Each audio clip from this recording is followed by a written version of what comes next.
바로 자신도 왕따 피해를 당할까 봐였습니다. 결국 친구들의 도움을 기대할 수 없는 왕따 피해자들은 점점 더 무기력한 상황에 처할 수밖에 없습니다. 왜냐면 도와줬다가 저까지 이제 피해볼 수도 있고 또 어설프게 도와줬다가 이제 왕따가 심해질 수 있으니까 그냥 못 본 척하고 지나가는 거예요. 피해자를 도와주면 가해자들이 저한테 와서 해코지를 할 수도 있고 왕따도 몰릴 수 있기 때문에 제가 피해자를 도와주고 싶어도 못 보고 못 본 척하고 그냥 지나갈 수밖에 없죠. 날로 악랄해지고 잔인해지는 왕따 범죄. 과연 그 해결책은 없는 것일까요? 왕따 예방 전문가들은 그 해결책을 교실에서 찾고 있습니다. 과거의 교실에서는 왕따 피해가 발생하면 이를 제지하고 감시하는 방어자들이 존재했는데요. 자연스럽게 가해자가 피해자를 괴롭히기 힘든 환경이 만들어졌었습니다. 하지만 최근에는 교실에서 왕따 피해를 보고도 모른 척하는 방관자와 왕따 가해자 편에 선 동조자가 늘어난 형태입니다. 결국 다수의 아이들이 침묵하는 동안 왕따는 더 잔인하게 지속될 수 있는 것입니다. 과거의 교실에서는 폭력행위나 왕따를 목격할 경우 피해자를 돕는 방어자들이 많았습니다. 그런데 요즘에는 방관자들이 많아지니까 가해자들이 점점 더 아이들을 쉽게 괴롭힐 수 있게 되는 거고, 그리고 강도도 제어가 되지 않으니까 아주 잔혹해지는 거죠. 왕따 피해, 누구도 예외가 될 수 없는데요. 하지만 일부 어른들은 왕따의 심각성을 아직도 모르고 있는데, 왕따를 잘난 척하거나 유독 튀는 아이를 시샘하는 행위로 치부하거나 유독 소극적인 아이가 또래와 어울리지 못했다고 생각하며 왕따 문제의 원인을 피해자에게서 찾는 경우도 있습니다. 잘 모르죠.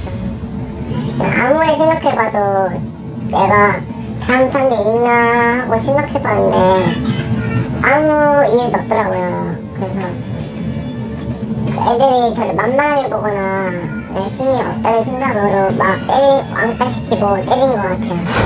하지만 한 설문조사에 따르면 학교 폭력, 왕따 가해자의 51%는 장난이나 이유 없이 피해자를 괴롭히는 것으로 조사됐습니다. 최근에는 왕따를 괴롭히는 방법도 진화하고 신종 왕따 유형도 생겼다고 합니다. 감수성이 예민한 여고 1학년생 이선. 2달 전 사귀던 남자친구와 헤어지고 우울한 기분인데요. 야, 무슨 생각을 그렇게 해? 또 걔 생각이지. 아니야. 마음의 상처를 달래줄 수 있는 것은 역시 친구와의 한시간의 수다. 둘은 씹는 맛이 일품인 주전부리 오징어를 나눠 먹으며 서로의 마음까지 함께 나눴습니다. 그런데 운명의 장난일까? 자신은 이별의 상처 때문에 아직도 슬픈데 아무렇지 않은 진수가 야속한 이선. 야! 울컥한 마음에 먹던 오징어를 진수에게 던져버리고 마는데, 뭐야? 가자 그냥. 진수의 친구들은 갑작스러운 이선의 행동이 황당하기만 하고, 감수성 예민한 17소녀의 첫사랑은 이렇게 지나가나 싶었습니다. 뭐지? 진수는 학교에 들잖아. 진수의 소식을 들을 수 있을까 반가웠던 이선. 그런데 초대된 채팅방에서는 이선을 향해 입에 담지 못할 욕설이 쏟아집니다.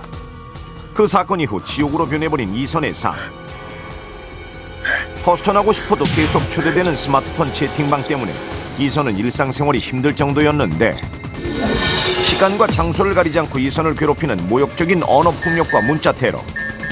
점차 마음의 병을 앓게 된 이선은 결국 얼굴을 알지도 못하는 남학생들의 스마트폰 채팅 지옥에서 빠져나오지 못하고 스스로 삶을 포기해버리고 말았습니다. 이 사건은 지난 8월 실제 일어났던 스마트폰 왕따 사건입니다. 피해자 가족들은 아직도 그 상처가 아물지 않았는데요. 이거 먹이 들면 금방 찾을 수 있지만 마음의 상처는 찾을 수가 없잖아요. 보이지가 않았으니까. 이런 식으로 표출되는 거 아닙니까? 그리고 우리 딸이 그렇게 끝도 없이 보고 죽었으니까 제발 우리 딸 같은 애가 다시는 자체가 제발이 안 됐으면. 결국 스마트폰이 왕따 학생을 괴롭히는 흉기로 전락하고 만 것. 전문가들은 스마트폰을 이용한 언어폭력의 심각성을 경고하는데, 스마트폰 왕따는 익명성 속에서 저지르는 언어폭력으로 시간과 공간의 제약 없이 발생할 수 있다는 것이 가장 큰 문제인데요. 피해자가 겪는 고통에